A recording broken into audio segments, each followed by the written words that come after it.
Have you ever met a woman whose presence silenced your logic? Not with argument, but with allure. A woman who didn't need to speak to shake your foundation. Her smile disarmed you. Her eyes confused you, and her silence screamed louder than reason. You told yourself it was love. But what if it was something else entirely? What if it wasn't chemistry, but choreography? What if what you felt wasn't a spark, but a test? This isn't poetry, it's architecture. It's a design as old as man himself. A maze built not of walls, but of emotion. And if you don't understand how it's built, you won't escape. You'll kneel. Not from devotion, from delusion. There exists a realm of knowledge, ancient, buried, uncomfortable, that today's man has willingly abandoned. Not because it is wrong, but because it is dangerous to know. To truly know women is not to fear them, it is to understand how profoundly they are misunderstood. And once you understand, you cannot return to ignorance. Most men choose comfort over clarity, but Socrates did not. Socrates walked straight into that knowledge, not to condemn women, but to awaken men. He knew that men, for all their might and reason, become weakest in the arms of what they don't dare examine. He spoke not with bitterness, but with the sharp edge of wisdom hardened by fire. His words weren't weapons, they were warnings. Where men are forged in clarity, he said, women are woven in layers of smoke. Smoke does not lie, but it does conceal. And to step into it without knowing what breathes inside that is not love. That is suicide dressed as surrender. Socrates never said this to belittle women. He revered the complexity of their nature, but he also knew the grave danger in assuming that what enchants you cannot undo you. The men of Athens mocked him. His jurors sentenced him. He drank poison calmly, not as a victim of injustice, but as a man who had seen something the world wasn't ready to face, the truth that most men build their lives around illusions they are too afraid to question. Chief among those illusions, that beauty is benevolence, that affection is authenticity, that what is soft cannot be strategic.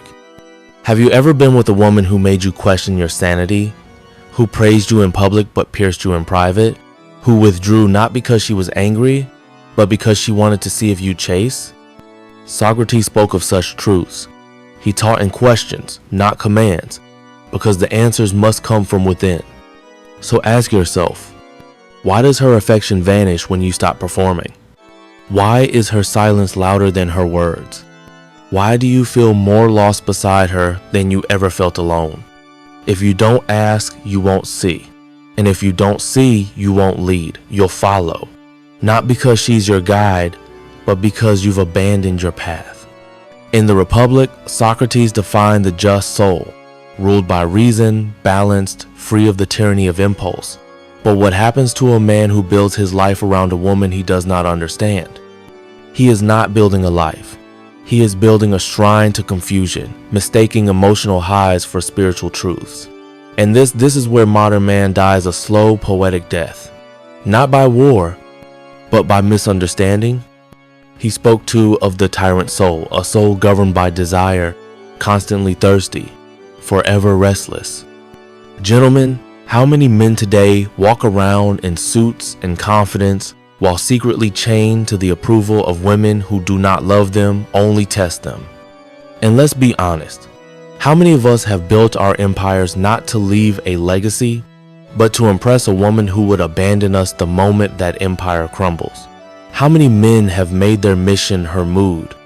How many live not for greatness, but for her attention? Socrates wasn't warning us about her. He was warning us about ourselves, about what happens to a man who refuses to examine what he worships. Because a woman you do not understand is not your lover. She is your lesson. And if you do not study, she will fail you. You see, beauty is not the threat. Beauty is the bait. The threat lies in what hides behind it. And most men, even intelligent, powerful men, are still falling for form over function. They chase the image, not the essence. They pursue her praise, not her pattern. They fall in love with who she seems to be, not who she is. And when you fall, she does not catch you, not because she is evil, but because she was never meant to. Nature did not give her the instinct to build a man. It gave her the instinct to select one. She adapts, she tests, she evolves, but she does not rescue. That is your work. That is your burden and your crown. Socrates said, "The unexamined life is not worth living." And that includes the life you live beside her. It includes your thoughts about her, your fears around her, your longing for her. If you don't examine these things, she will. And when she sees what you refuse to see, your need, your blind spot, your desperation, she will use it. Not with cruelty, with necessity. Just as a river doesn't hate the rock it shapes, just as the wind does not apologize to the tree it bends, she does not hate the man she outmaneuvers. She is simply following her nature. And you, if you do not understand that nature, will mislabel it every time, calling her manipulation, passion, her silence, grace, her test, romance. The modern man has been trained to feel, but not to see. And this is the root of his downfall. He mistakes her validation for value. He waits for her approval like a child waits for a nod from his mother. He hands over the sword of his reason and calls it love. But love, real love, is not blind. It sees, it questions, it clarifies. Socrates knew this. He didn't chase adoration. He chased truth even when it cost him everything. So I ask you, brother, what are you chasing? Because if you are chasing her affection without understanding her nature, you are not in love. You are in a labyrinth. And if you don't study the map, you won't escape. You'll stay, you'll suffer, and you'll call it fate. But fate is what happens when you refuse to understand the game you're playing. The storm doesn't end, it evolves. In the previous breath, we spoke of the veil, how beauty distracts, how instinct disguises itself as love. But the question now turns inward. She is what she is: strategic, adaptive, driven by selection. But what about you? Are you driven by clarity or consumed by the fog? Socrates, surrounded by men, blinded by applause and coins, saw what they couldn't: timement. Power is not in conquest, not in her arms, not in her admiration. It's in seeing clear, especially when you're in love. That, he knew, is when men are most blind. The modern man may command a room, but can he command himself in front of her? You were not born to orbit her. You were born to govern you. That is the task. That is the test. And if you fail it, no title, no fortune, no army of followers can save you from the collapse of your own soul. Socrates taught that the unexamined life is not worth living. But even more dangerous is the unexamined desire, the hunger we clothe in poetry, the obsession we defend as love, the craving that drives us toward women not because we understand them, but because we don't. Desire, ungoverned, is a form of divine madness. That's not romantic language. That's philosophy. In Phaedrus, Socrates likened a man consumed by lust to a wingless creature crawling in circle, obsessed, aimless, fixated on the flame like a moth caught in its orbit. Ask yourself how many men live like this today. Not just the desperate, but the successful. The suited, the celebrated, the strong devoured silently by the need for approval, for affection, for feminine validation. How many have built empires only to lose themselves chasing a single smile? They don't call it madness. They call it passion. But madness it is. You see, women may speak of love, but their selection is not poetess, it's primal. They do not seek the best man. They seek the man best suited for survival, stability, strength, certainty. That's not an insult, it's biology. And if you don't understand it, you'll think her rejection is cruelty. It isn't, it's calibration. You present your intellect. She watches your energy. You give her honesty. She reads your posture. You confess your feelings. She listens for weakness. You offer her your heart.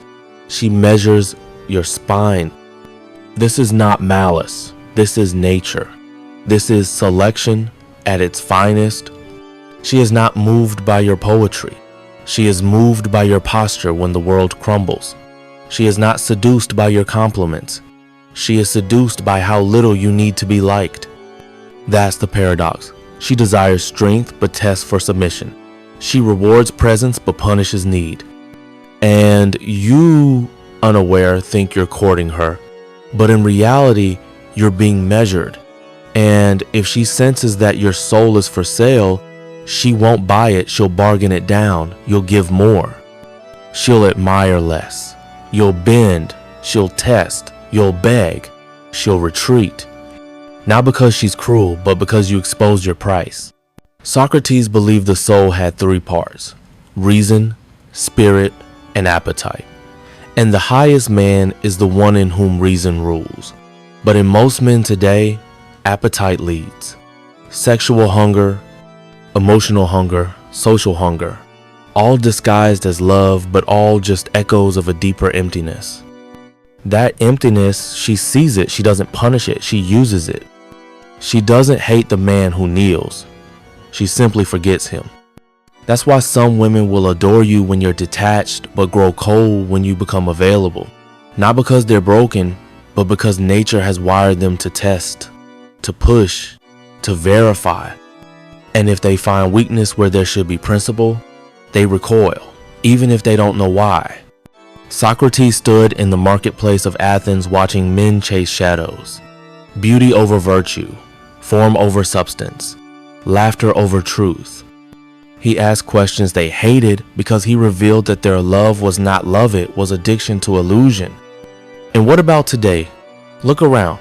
The man who buys roses but ignores red flags. The man who writes poems but cannot say no. The man who loses sleep, dignity, peace all for her attention, and still calls it love. You've seen him, you've maybe been him, and yet she isn't the villain. She is the revealer. The feminine biased nature exposes what the masculine conceals. She doesn't break the man, she exposes the cracks that were already there. Her silence isn't an attack, it's a mirror. Her disinterest isn't punishment, it's information. Her rejection isn't cruelty, it's calibration. So where does that leave you? Not in bitterness, not in war, but in responsibility. You were designed to see ahead, to build, to protect, to hold your values not as weapons, but as beacons. The woman who does not align with that will test it. The woman who does will honor it. But neither can lead you. That's your role. She may love you, she may leave you, but only you can govern you. So as Socrates once asked, what kind of life is worth living? Extend the question, what kind of love is worth kneeling for? What kind of approval is worth your dignity? What kind of softness is worth the erosion of your sovereignty? The answers aren't easy, but they are yours to find. Because if you don't examine your hunger will examine you, and it will find you wanting.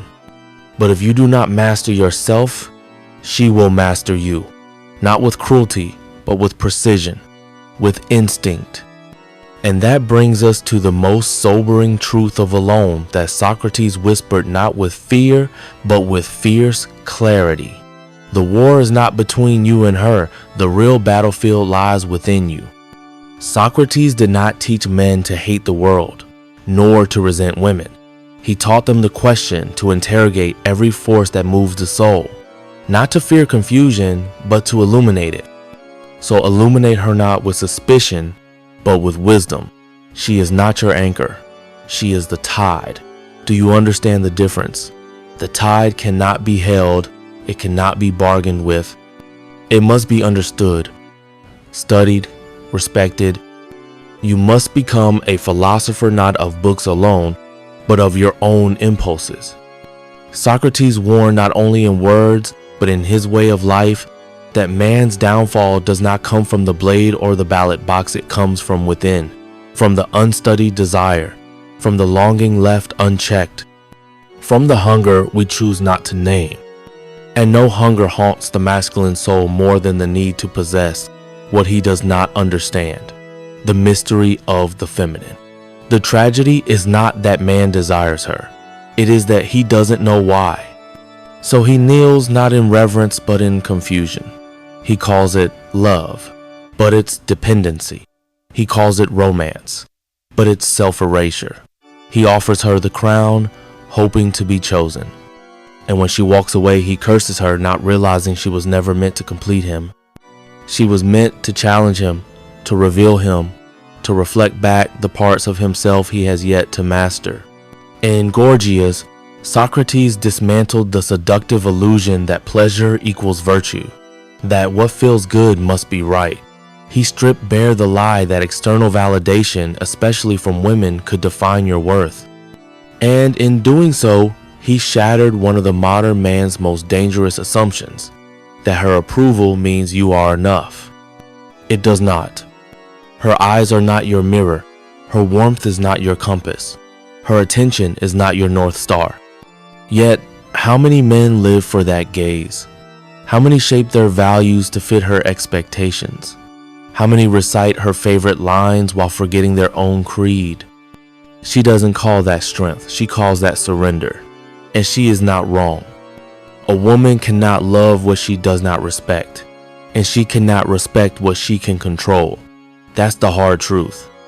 Socrates may have used older words, but his teachings are clear. Harmony does not mean sameness.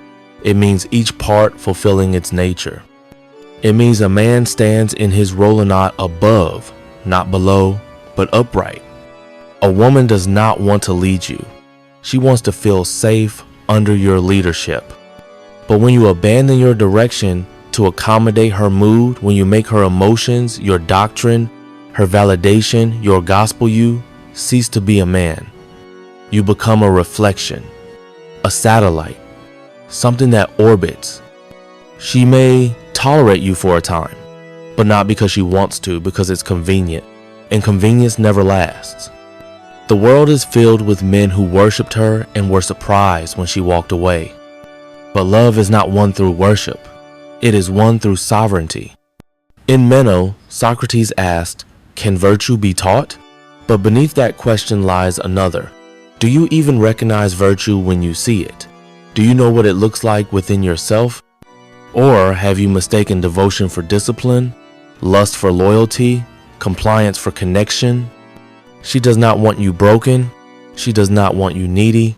She does not even want you agreeable. She wants you whole, real, unshakable.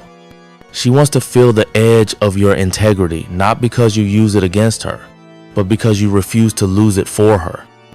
A real man does not orbit the feminine. He orbits the good, the true, the just. And only if she can walk in rhythm with that orbit does she belong in his life. Not as a reward, not as a savior, but as a companion. When she sees that you speak with restraint, that you move with clarity, that you love without losing your form, she will follow. Not because you asked her to, because you earned it. Because in the quiet fire of your discipline, she sees something rare, a center that cannot be shaken. That, Socrates understood, is true power. Power not rooted in dominance or control, but in sovereignty, in inner command, in the refusal to let your soul be leased out in exchange for fleeting affection. The moment you stop trying to impress her and start becoming yourself, not the you she wants, not the you she imagines, but the man forged by principle, that is the moment you become untouchable. Not because you're perfect, but because you're whole. So what happens when a man stops seeking her favor and begins to seek himself? Not because he is bitter, but because he is whole. And wholeness, Drew, unshakable inner wholenesses, the forgotten wealth of modern man. The ancient temples of Athens did not rise in worship of comfort or compliance. They were monuments to virtue, carved in stone, standing as trials of endurance and honor. Upon their walls echoed the teachings of men like Socrates, whispering the eternal challenge into the hearts of men: know thyself, not please her, not shapeshift to become what she desires, not chase the illusion of her approval, but know yourself like a fortress knows its walls, like a warrior knows the weight of his own blade. Because in self-knowledge there is power, and in power there is peace. But look around. Do you see peace in the eyes of men today? Or do you see restlessness, desperation, an ache they cannot name? These men are not at war with women. They are at war with the lies they tell themselves every morning. Lies that say her love will make them whole, that her body will soothe their torment, that her presence is the cure for their emptiness. But this isn't love. This is intoxication, a fog that clouds vision, a thirst that only deepens the more you drink. And every philosopher knows the drunk cannot see the truth. Socrates spoke of formspure, ideal realities behind the shadows we chase in life. There is a form of womanhood, just as there is a form of manhood.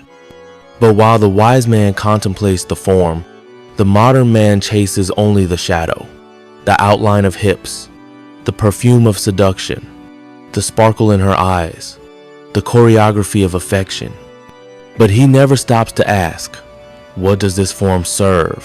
What is its function? What does it build or destroy?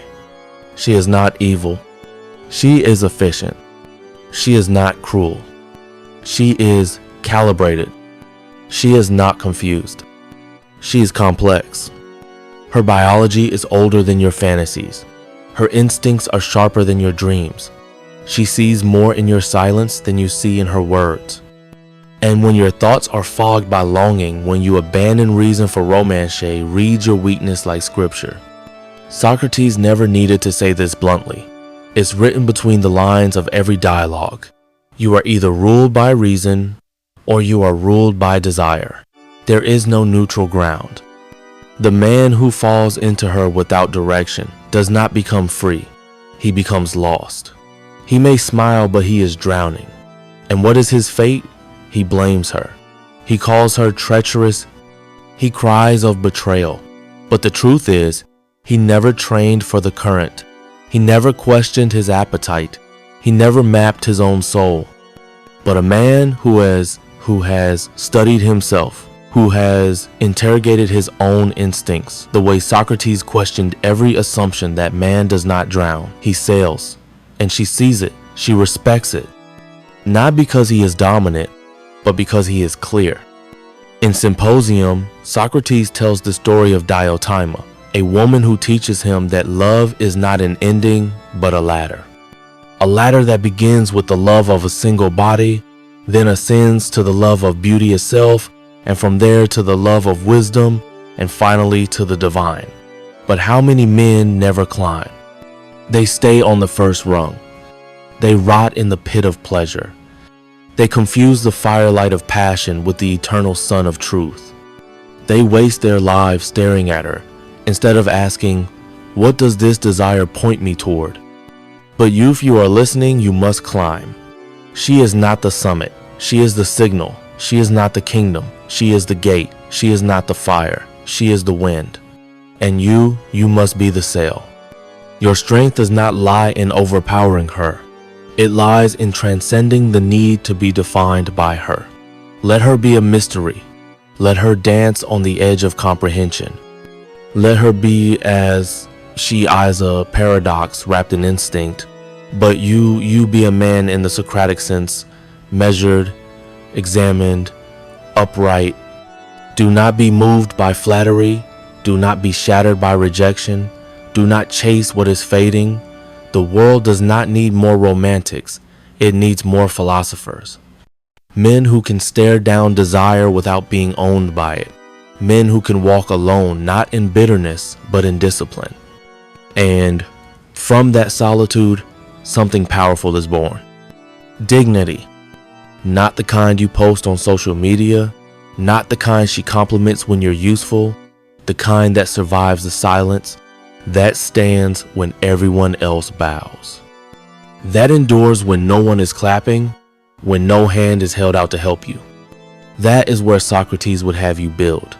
Not in her arms, not in the applause of others, but in the stillness of your own unshakable soul. Because from that place, you stop being a man who chases, and you become a man who commands. And so, as Socrates would have urged, you return to the only ground that does not shift beneath your feet yourself. The truth is simple but devastating. The man who relies on her warmth to feel whole is a man without fire of his own. And the man who bends himself slowly and silently to preserve her affection, he may survive for a time, but eventually he will break. And when he does, she will not gather his pieces. Not because she is heartless, but because she is human. Because even she is seeking something greater than comfort. She is searching for a man who does not need her, but chooses her. A man who chooses her with clarity, with eyes wide open, with full knowledge of what she is and, just as importantly, what she is not. She is not your therapist. She is not your savior. She is not your validation, machine, or emotional crutch. She is not the mirror you use to decide whether or not you matter.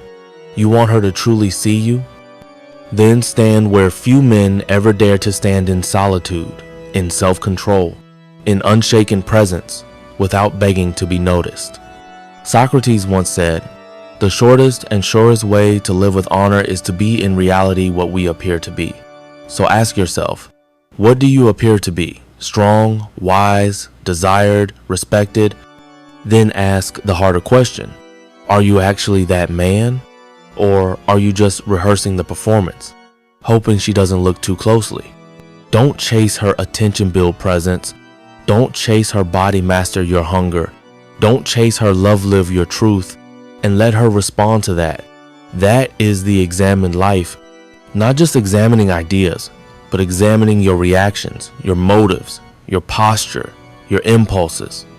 What happens to your soul when it is confronted by beauty, by rejection, by desire?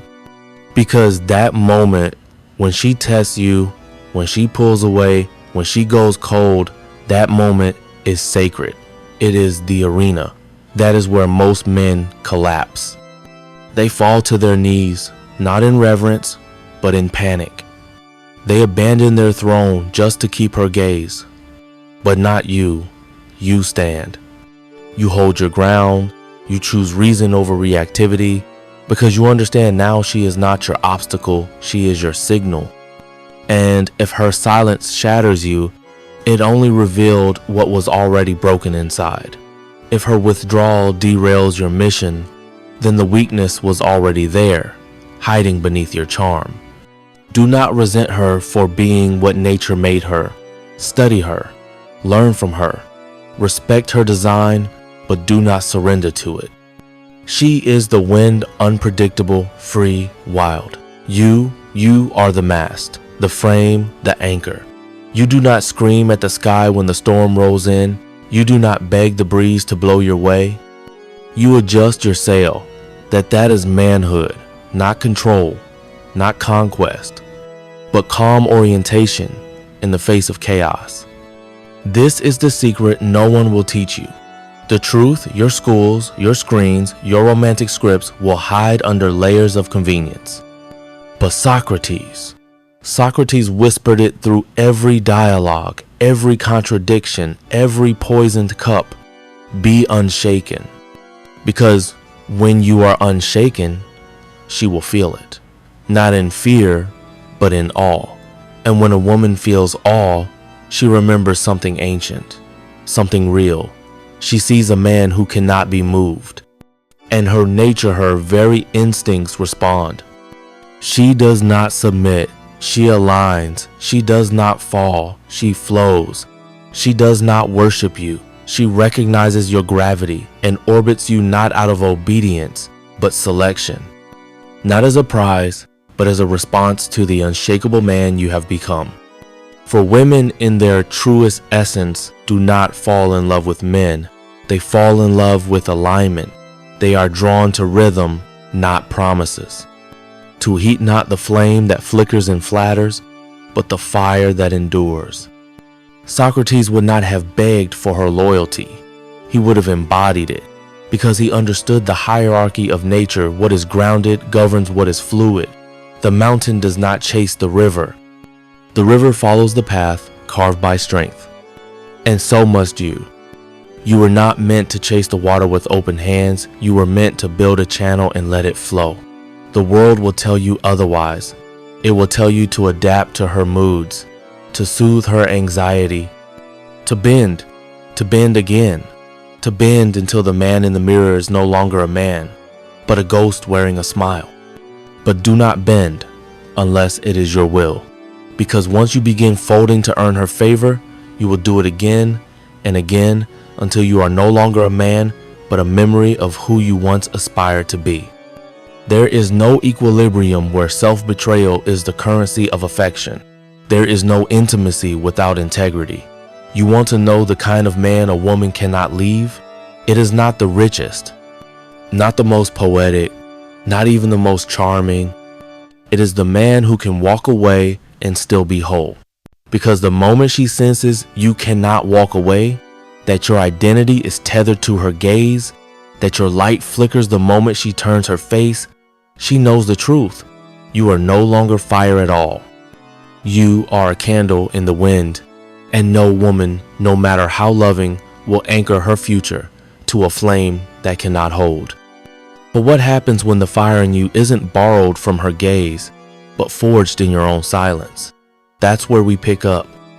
Because in a world that tells men to mold themselves to desire, Socrates teaches us the opposite, to mold desire to the truth. You are not meant to flicker like a candle in the wind of her moods. You are meant to become a fire that sustains itself, with or without her flame. The man who relies on her warmth to feel whole is already lost.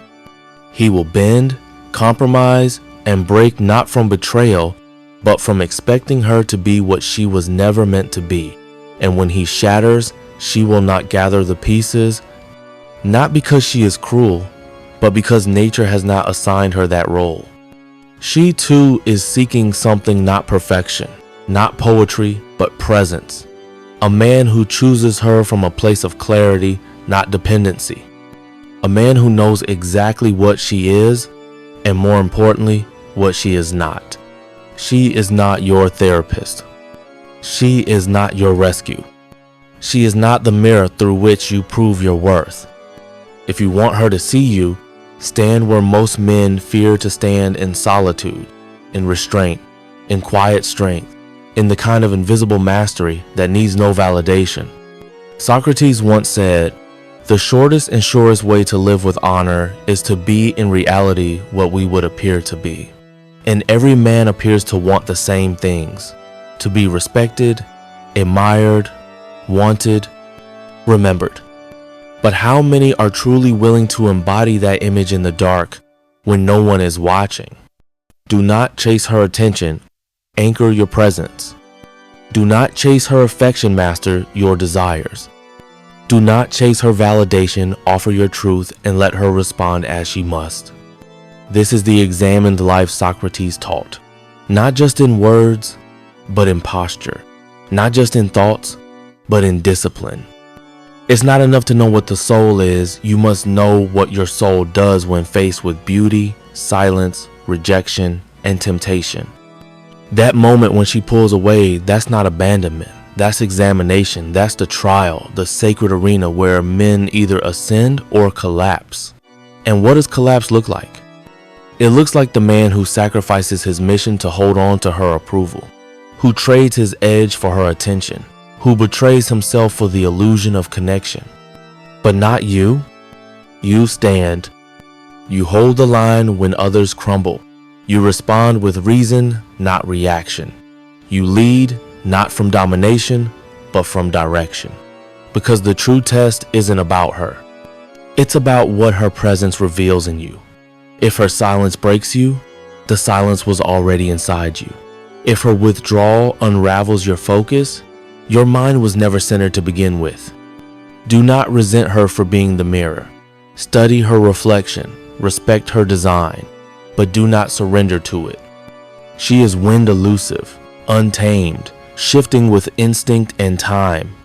But you are the mast, and the mast does not curse the storm, it adjusts its sail. That, my friend, is manhood. Not domination, not emotional begging, but sovereign calibration, alignment with principle, steadiness in movement. The world will tell you to adapt endlessly, to soothe, to bend, to become a soft cushion for her volatility. But in doing so, you will betray your design, the law etched into your masculine code. Do not bend unless bending is your will. Because once you begin to fold to keep her, you will keep folding, until nothing remains of you but a shape that fits her world, not yours. And when you are no longer you, what is she even loving? There is no peace in self-abandonment. There is no intimacy where a man has erased himself. Do you want to know the kind of man a woman cannot leave? It's not the richest. It's not the most handsome. It's not even the most romantic. It is the man who can walk away and still be whole. Because the moment she senses that your soul is chained to her approval, that your fire dims when her light retreats, she knows you were never fire at all, just a flicker she could blow out.